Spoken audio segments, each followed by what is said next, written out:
Rev it up and welcome to Cars Yeah, show number 2511. Today we're going to talk about robotics. It should be cool. Be prepared to be inspired. This is Cars Yeah, where you'll enjoy interviews with inspiring automotive enthusiasts. Mark Green is here to provide you with a fuel injection of automotive inspiration.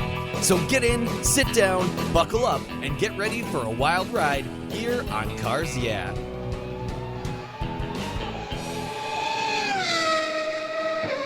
Hello, inspiring automotive enthusiasts, and welcome to Cars Yeah. Today I'm in Las Vegas, Nevada, where it's finally cooling down, well, just a little bit after a very warm summer with a very special guest by the name of Steve Deperte. Steve, welcome to Cars Yeah.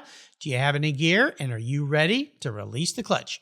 I am ready. Let's go. We're going to have some fun. Now, before I begin and we dive into your business and I give you a little bit of a more proper introduction, I always like to ask this question. What's one little thing that people don't know about you, Steve? This is my third career. Your third career. Okay. And may I ask how old you are?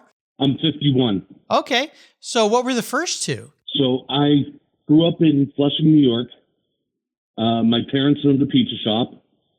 So I've only had three jobs in my entire life. Wow. I worked at the pizza shop all through high school. You know, it's a family business. Yep. High school through college. I came back home, worked there. I wound up buying a pizza shop when I moved to Pittsburgh and wound up into the car business and had both. So I had a career full-time in the car business, and I had owned a pizza shop for almost 20 years. Wow. That must be a very good pizza shop for it to last as long as it has. Is it kind of a neighborhood restaurant? Yes. So I carried forth all of my parents' recipes and did everything the way they did. And that was just hand making everything. You know, cutting our own cheese, making our own dough, and just offering a good pizza. Everybody loves a good pizza, that's for sure. And now you got me hungry. So when we're done here, you'll have to make me a pizza. Sounds delicious. Well, let me give you a proper introduction here. Steve Deperte is a sales representative at Richtech Robotics, a public robotics solutions company. Richtech provides complete robotic solutions for a variety of businesses across the country. Everything from restaurants, maybe pizza shops, hotels, casinos, senior living homes, factories, and of course the automotive sector, including service centers. Steve has worked for years in the automotive business, focusing on customer engagement and relationship building. He leverages technology and innovation to provide success in the automotive space while transforming the way businesses get things done. With cutting-edge robotics solutions, he and the Richtech team are able to bring people together by automating the tasks that keep them apart. We'll be back in just a moment, but first a word from our sponsors, so give them a little love, and we'll be right back. And now that everybody's hungry for a pizza, go grab a slice, and we'll be right back. For several years now, you've heard me talk about Linkage Magazine. I've been a subscriber since the start. Their talented and creative team brings you a spectacular publication and website that shares the automotive passion from a worldwide perspective. Linkage is about driving, restoring, collecting, and first-hand experience at collector car auctions and more. They bring you real-world values plus rational, experienced opinions on the current markets. They cover the automotive world and the people who share our passions. And Linkage Magazine has grown, mailing you 6 issues annually. Join me on this journey with Linkage. They're geared for the automotive life. You can subscribe at linkagemag.com. Are you ready to take charge of your financial future? Then let me introduce you to Capitalize Your Finances. It's an online course designed to empower you with the knowledge and tools for mastering your money. This course will help you lay out the ins and outs of budgeting, the importance of emergency funds, investing strategies, and how to plan for a secure retirement. All this presented by financial planner Chris Paniotu. Chris has developed this course to help you effectively navigate your world of finance with confidence. Stop stressing about money and start taking control. Enroll in Capitalize Your Finance online course today and pave your way to financial success. To learn more, go to capitalizepodcast.com/courses, or better yet, go to the Cars Yeah website, show notes page for today's show, and click on the link under Capitalize Your Finances. You'll be glad you did. Do it today. Today's vehicles are essentially computers on wheels, and it takes more than a wrench and oil to keep them humming. That's why Cars Yeah supports TechForce Foundation, a nonprofit dedicated to driving tomorrow's workforce of skilled technicians forward. Techs keep our cars, trucks, airplanes, and fleets rolling. Yet there's a massive tech shortage because many young people don't know it's no longer a blue-collar job. Today, it's a new-collar career. It involves computers, technology, it's in high demand, you get paid really well, and you can live and work anywhere in the country. I know you're passionate about cars, trucks, and motorcycles, and you can help pass that passion on to the next generation of techs so our rides keep rolling down the road. Visit techforce.org today and learn how.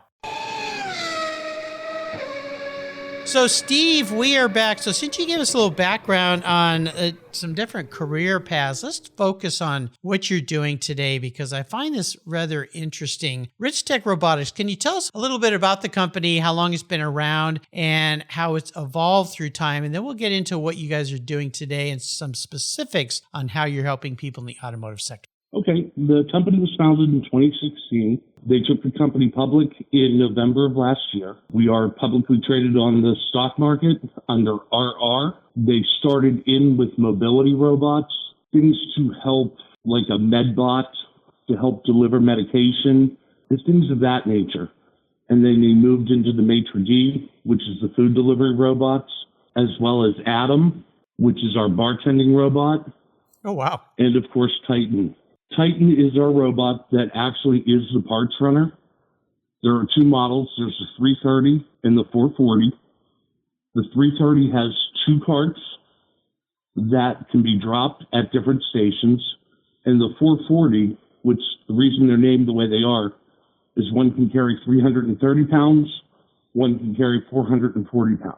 Wow. Robots are what you guys are all about. And since we're in the automotive world here in Cars Yeah, I'll tell you, I think it was probably 28 years ago. I was in Italy. I was part of a company that we imported product from Europe. And we were at a company called USAG. They make tools. And at the time, they were supporting the Ferrari F1 racing team. And that's how I ended up there. And their parts building or warehouse was completely automated with, I guess you could call them robots, but there were these things on these rails, not like what you guys make. And everything was picked for orders in this giant room with no people in it. And so when I fast forward to and that was so long ago, I was just amazed at what I was looking at. When we fast forward to today and specifically the automotive sector, and I saw a great film that your PR person there, Timothy, sent me where you were helping a Mercedes dealership in Plano, Texas, I believe it was, deliver parts to each of the bays because they had a huge workshop. Can you tell me a little bit about these robots that bring these parts out? Because to me, it would make sense to not have all the techs running back and forth to get parts and being clogged up in the service of the parts department where they usually only have 2 or 3 people working. How are you guys helping these guys stay in their bays and do what they do best? And that would be work on cars. Well, of course, you look at the sector and everybody talks about how new it is. The problem becomes that it's been around for years. Look at how automotive processing works to build a car. Mm-hmm. How many factories have robots already in place?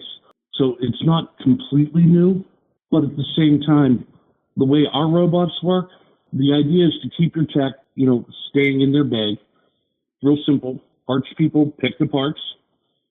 They then send it to the bay where the technician just grabs his parts and it goes on to the next bay. What we found, we've done a couple different studies, that the average is about between 50 and 60 minutes per tech per day that they're turning wrenches staying in their bays. Wow. So they're spending that much more time working on cars versus walking back and forth. And from a consumer standpoint, and none of us really like having our cars fixed. That's always a pain in the rear because you kind of end up with what you had before, if you know what I mean. Of course. This way that they can be a lot more effective. And hopefully in some ways, there's some cost savings there that the dealership can pass on to the consumer. One would hope. Correct. Yeah. You would hope. Yeah, you would hope. But at the same time, how many hundreds of thousands of dollars do dealerships spend on efficiency experts to find 20 extra minutes for their techs? Whether it's having oil pumped to the different bays or to have a parts runner run parts to them so they can, again, stay in their bays. Biggest advantage to this, it never calls off. It's never hung over. It never asks for a raise. You know, you're not chasing it down trying to find it because it's outside playing on its phone. Yeah. You know, it's just ready and it works every single time. Oh, it's very cool. I love the whole concept of the whole thing. It makes sense from a lot of different standards. And when you think about your robotics, I know you mentioned earlier like some restaurants, and I've seen some videos or TikToks perhaps of robots bringing food to people. One of the things that I guess naysayers, I will say, talk about use of robotics is that it will eliminate jobs. I would think in the service sector for automobiles, it's just making people doing those jobs more effective. Maybe someday they'll have robots that can work on cars, but we're not talking about that kind of robot here, right? No, not at all. And as for eliminating jobs, it's not really eliminating a job. Actually, it's preserving a job. One of the things that we also found is that technicians, if they have to carry their own parts, a lot of times they're carrying two tires. There's a chance they slip and fall.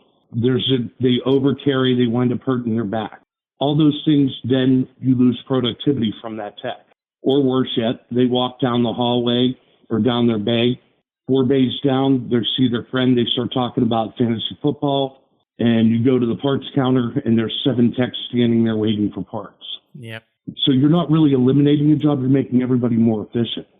Absolutely. I've always said that time is our most precious commodity. Correct. And obviously, as you get older, you realize that even more than ever. But yeah, I used to run a company, and I remember coming in the mornings, and I'd be so upset because I was always, responsible for a P&L statement. And I'd look at people who'd show up, they were supposed to be at work at 8 in their seats, and they'd show up at 8, and then they go in the kitchen and eat a bowl of cereal, and then they'd talk to some friends. And finally, by 8:30, 8:45, they were working. And as running a company, same with running a dealership, very expensive place to run with all the technicians and all the equipment and the real estate and all the stuff you need to work on cars these days. Every single minute counts. And eventually, if you're not making enough money, guess where the cost ends up going? Right back to the customer. Oh, 100%.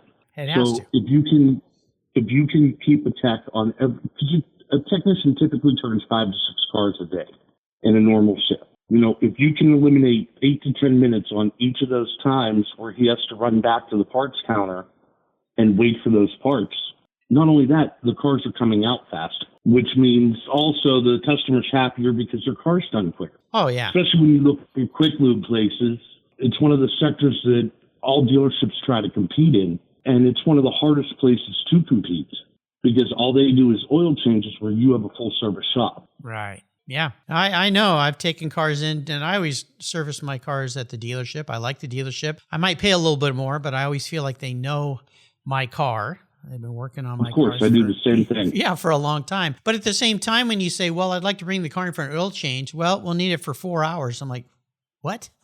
4 hours? Yeah, especially when you're at Walmart and it takes 15 to 20 minutes.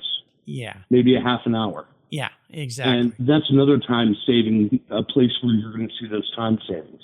I think it's a good thing. Now, in learning a little bit more about your company, I learned that you've got partnerships in 120 countries and a clientele list of 1,000 plus growing U.S. customers. If you look at what you're providing to dealerships these days, what's the process when you go into a dealership that isn't using these robots and we talked a little bit about it already, but to convince them that this is a good idea? And do you get any pushback? You probably don't from the owners, but maybe from the techs, kind of wondering, how is this going to make my life better? So give me one of your pitches, if you will. Of course. One of the biggest things we go into is we talk about the 50 to 60 minutes of time savings.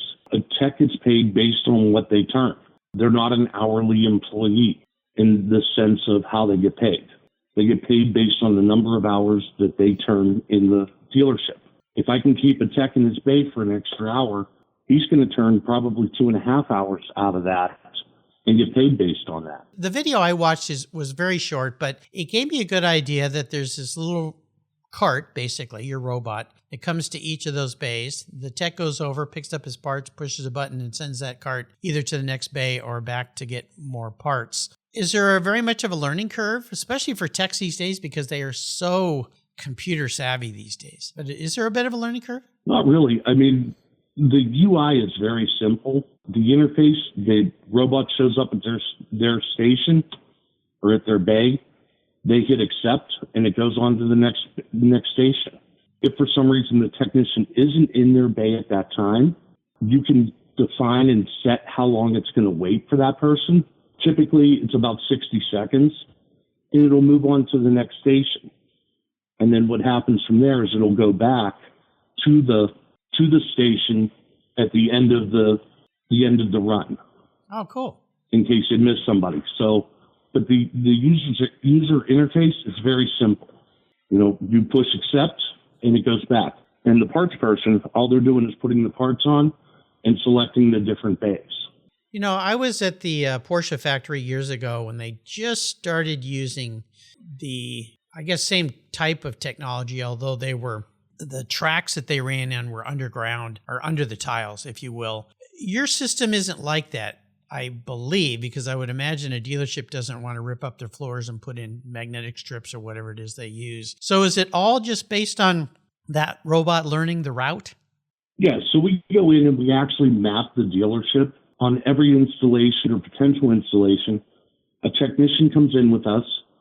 We go through the whole dealership with them. We walk the robot all the way through, and it uses active LiDAR. So it has obstacle detection and avoidance, and it's a very simple process. It takes about an hour and a half to 2 hours to map a typical store. Very cool.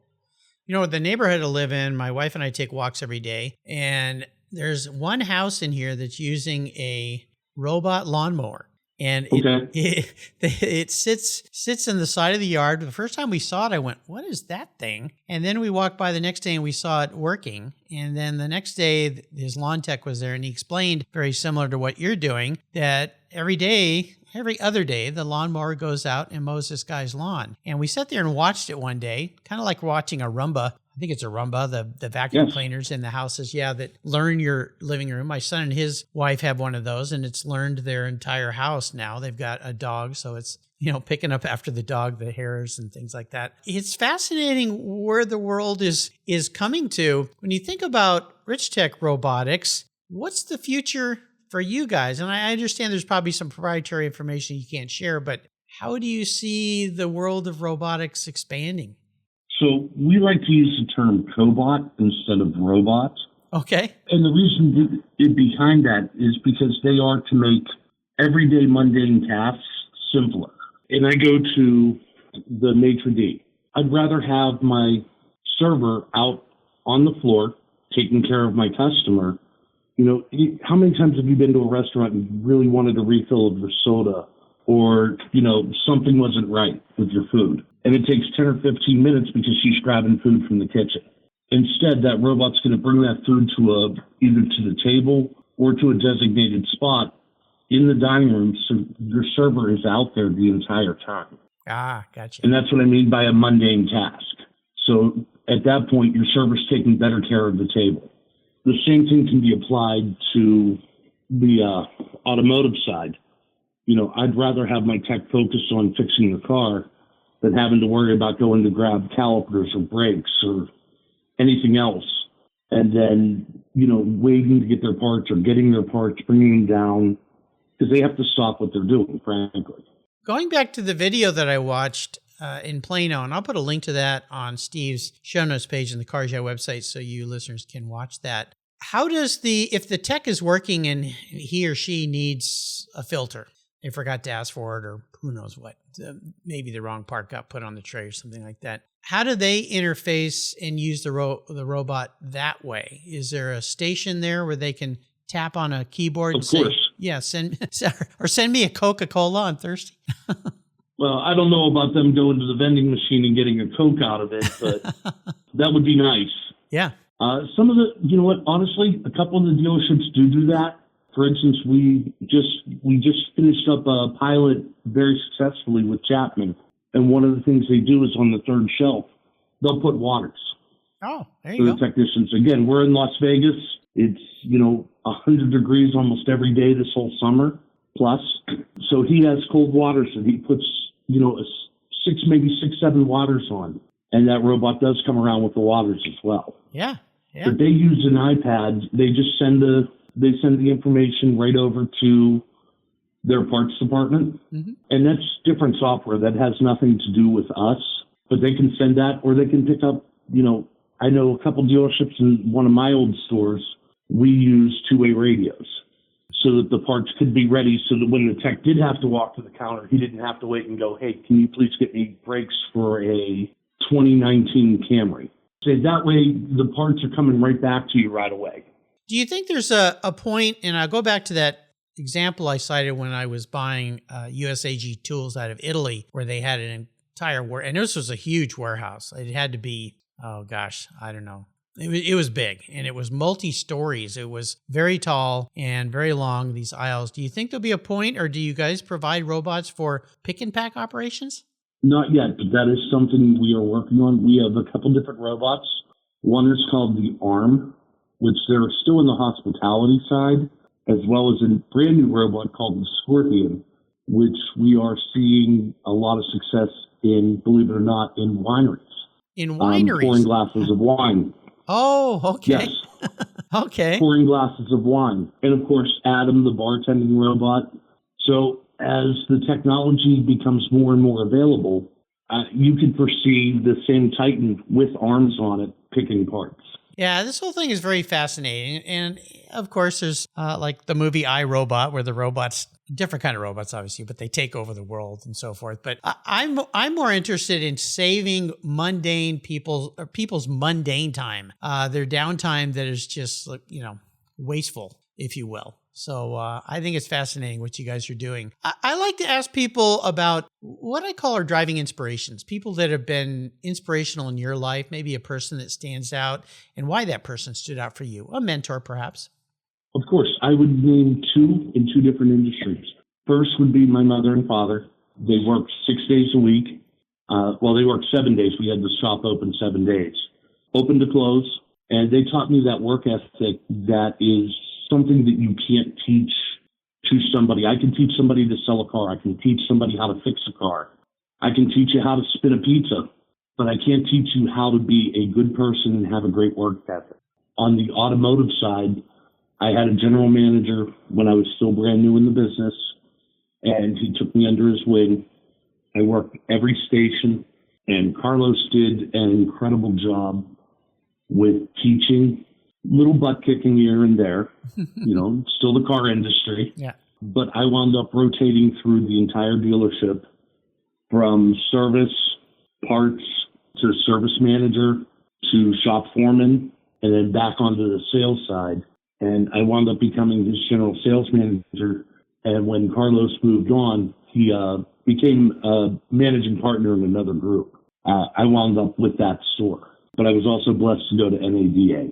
What would you say were some of Carlos's techniques, if you will, that those listening today might be able to carry forward in helping be mentors and teachers to others and do it in a positive way without maybe a little rear end kicking, but not a whole lot? One of the first things is that, and it's one of the most important parts of the automotive industry, every morning he had a meeting with his department heads.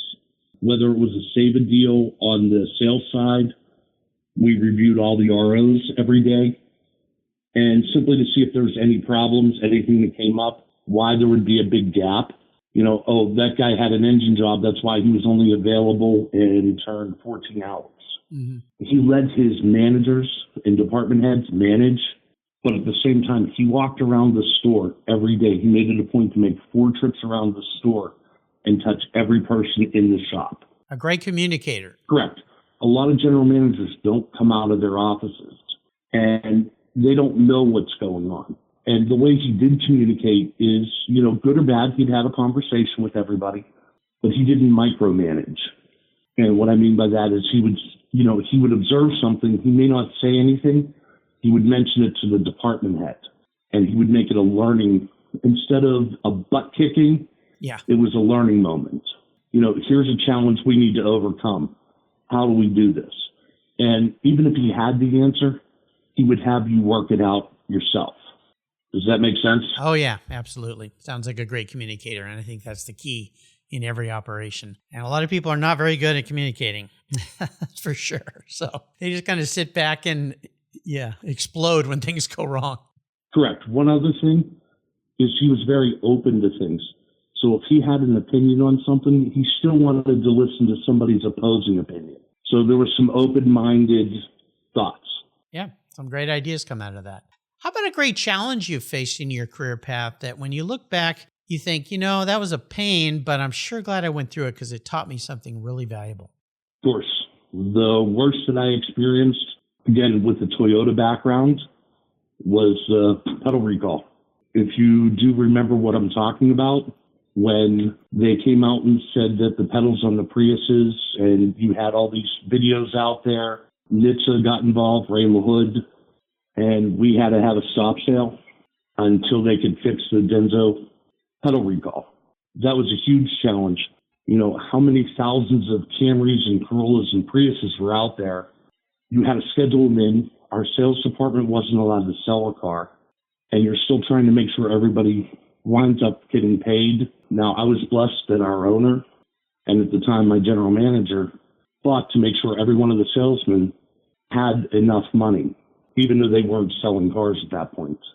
And it was a matter of taking salespeople, putting them back into the service lane, calling their customers, getting them in as we got the recall parts. But there was about 2.5 months that was a great challenge. And I'm proud to say we did not lose one salesperson. And the challenge in a bigger way, I'm sure, was for the customers. Another one that comes to mind, I've actually had a guest on the show several times that is an expert in this, is the Takata airbag recall that happened. Of course. And it's still ongoing to this day. Yes. I mean, it's just never ended. And the challenges with that. So, and then my nephew worked for Volkswagen during Dieselgate and all of those issues. So, those can be hugely challenging, but it sounds like the company you're with was very, very good to their employees, and I'm sure to the customers as well, to do the best they could. But Correct. I'd forgotten about that. That was a biggie, and rare because Toyotas, I think, are to this day still one of the most reliable, rock solid cars on the market. I've never owned a Toyota, but everyone I know that has one just loves it. They just kind of go and go and go. So very cool. Let's talk a little bit more about you, Steve. Is there a special car or vehicle in your life that you've had? And could you share a story about that ride? Of course. I still have it. Really? Okay. My wife had, So I have a 2016 Lexus GX, luxury edition. And the reason we went to the Lexus over the Toyota, it's a 4Runner, is because I wanted the V8. Yeah. My wife had leased the vehicle. She put a whopping 9,000 miles on the car in 3 years. Okay.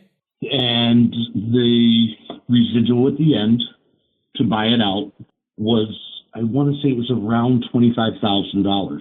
It's still a $40,000 car. Yeah, they scored on that.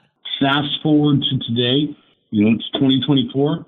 The car has 54,000 miles on it, and it's just a car that I drive every single day. I love it. I like having the power, but I also because I still have those real comfy, cushy seats in it. Yeah. And it's still my favorite car to this day. It's great when you end up with a vehicle like that it's just worked out. We've got two of them in our garage. My wife has an 04 BMW X5 that we bought new. Okay. I think it has about 161,000 miles on it now. It's just been rock solid. It's been such a good... At this point, a few things are starting to just simply wear out, basic stuff, but really has never let us down. And I've got an 05 BMW M3. Now, it's only got 65,000 wonderful car. 5,000 miles, but that car, again, has been just rock solid, too. So we tend to buy cars new and keep them for at least 10 years. In this case, 20 years now. I drive them and I go, why would we go buy a new X5 at $80,000? This thing does everything a new car rock does. Solid. Yeah, maybe doesn't have a backup camera, but it also doesn't have probably 100 extra computers on board that something could go wrong with. Correct. Yeah, so they've both been great. So I'm a bit of a car psychologist, Steve. I'm going to crawl into your head a little bit here. Okay. If you were reincarnated or manifest as a vehicle, not what you want to be though, this is how you perceive yourself, made into a car, what would you be and why? Camry. Okay, we're back to and why a Camry? Just here's the thing with the Camry. 20 years, 300,000 miles, you turn the key and it just starts. Yeah. Super reliable. And it doesn't have to be overly exciting or flashy. It just runs and does its job. Yeah, it's and amazing. That goes back to the work ethic that I think that it is so important. I'm not high maintenance. Good. I'm sure everybody, including your wife, loves that. Although if I asked her that question, would she say I might you get are? in trouble by saying this, but my wife is a little bit more high maintenance. Uh-oh. She's more the Mercedes BMW. Well, see, that's a good sign. You married up, and that's important. Of course. I outkick the coverage by far. There you go. Love it. How about a great book? Is there a book you'd like to share with us? Of course. My favorite book, and I have it at my desk, I'm actually going to grab it right now, is Kaizen. I don't know if you've ever heard of it. It's Yes. the key to Japan's competitive success. And it's something I've read probably 6 or 7 times. And when you start feeling like you're in a rut, I may pick out a couple different chapters just to look through.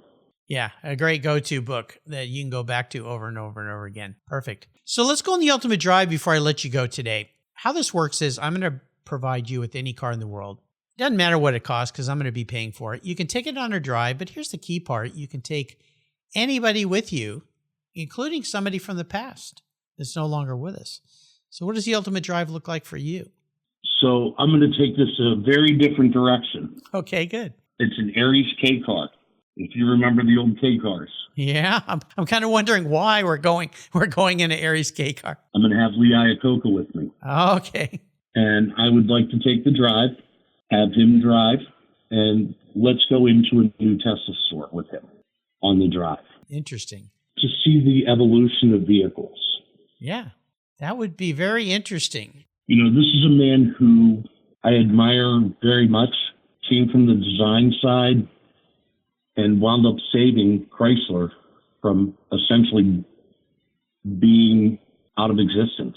Wouldn't it be fun to see what he would have to say about work? Especially about the technology today, the electronics that are in cars. Because if you remember, that K car was a very simple car. Power windows and locks were actually optional on it. Oh, wow. I didn't know that. Correct. Well, get people back into affordable cars. It's something that I think more people need to think about today. That was what it was, too. Yeah, because cars have become so expensive. I mean, just prohibitively expensive. And when you combine that with a poor economy and high interest rates, it makes you wonder how anybody can sell cars these days. You know, people find a way. It's the same thing with housing right now. Yes. But again, and it's not that it wouldn't be great to go out in a brand new Ferrari or, you know, a brand new BMW M Series. I'd like to get back to basics and have somebody from that era just to show them how cars have evolved and see what their thoughts are. Yeah, I've had some people on the show say I'd like to take Henry Ford on a ride in a brand new Ford GT, you know.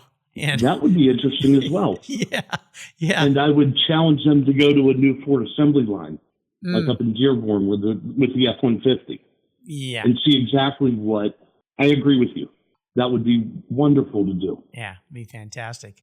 Steve, you've taken us on a fun ride today into the future, which is here now today with Richtech Robotics. Fascinating what you guys are doing. Could you leave our listeners with some parting words of wisdom before I let you go today?